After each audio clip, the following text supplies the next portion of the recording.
My name is Paul Gorrie. I'm a Gunai Kurnai man. I'm from the Kuraw-Kutunglang country in eastern Victoria.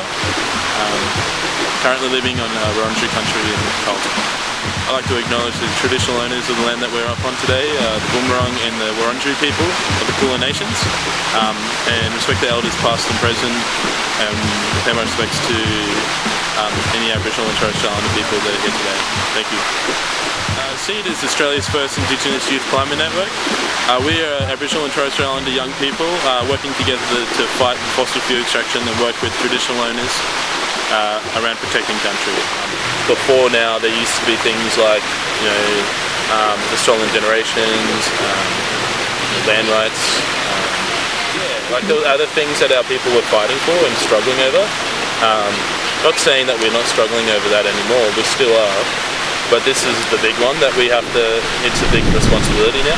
We've just recently launched our Protect Country campaign, running a petition towards Malcolm Turnbull's government, get him to come out and say that he is going to stop the mining tax subsidies for fossil fuel companies. The first part of the campaign was raising awareness about the reef and the destruction of the coal mine on the reef. And then we thought about, hey, how could we do this brand damaging way? And campaigns against the 4 large banks because they could potentially invest in this project.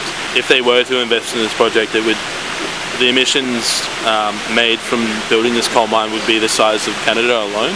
What we're trying to do is raise awareness about this, and we're running a solidarity campaign as well with mob up in the Northern Territory who are currently rejecting a gas pipeline being built. Loss of country and culture for the Wangan and Jangalingu people from that area where the coal mine was proposed. And also the Great Barrier Reef being an ancient sacred ground, like it would make no sense to destroy it. If everyone collectively gets together, you can stop bad things happening.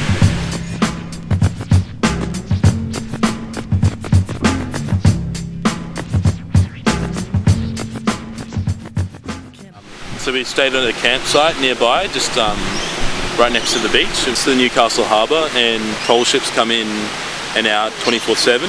365 days a year.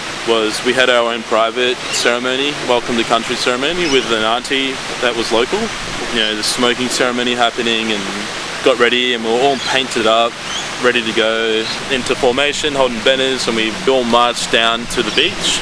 We planned to have all the Indigenous folk, especially the local mob, to go into the water first, and then the Pacific Islanders would follow after us on their homemade traditional canoes that they've brought over from the Pacific Islands. So we got into the water, and that was a really special moment. And then some people were like, yeah, I'm not going to get arrested, so I won't get in the water. And that just changed. Everyone just wanted to get into the water. There's a private train line which takes the coal out of Newcastle and into Newcastle. And 70 very brave people went there and stood on the bridge that crosses into the coal terminal, and they blocked it for the whole day.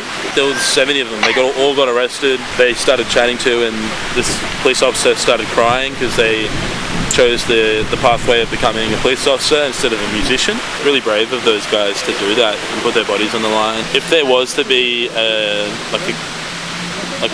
catastrophe to happen, like a climate catastrophe to happen, remote Northern Territory, it takes forever for any resources to get to Indigenous communities in the first place. When something happens, like if there was going to be an even larger one, they'd still get forgotten. And Pacific Islander nations are, rapidly going underwater.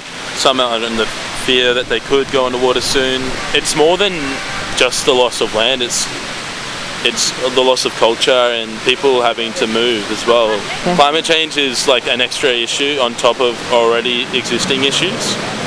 If people in Australia already have issues with refugees coming in, how are we going to help out people that are going to come because of climate catastrophe as well? Something that non-Indigenous people can learn is to learn how to listen to us and take our advice when it comes to things like protecting country, because we've been doing it for 60,000 years and longer. We're more than just environmentalists. We're part of protecting this country. So I actually think that's something that non-Indigenous people can learn, is just to learn from us.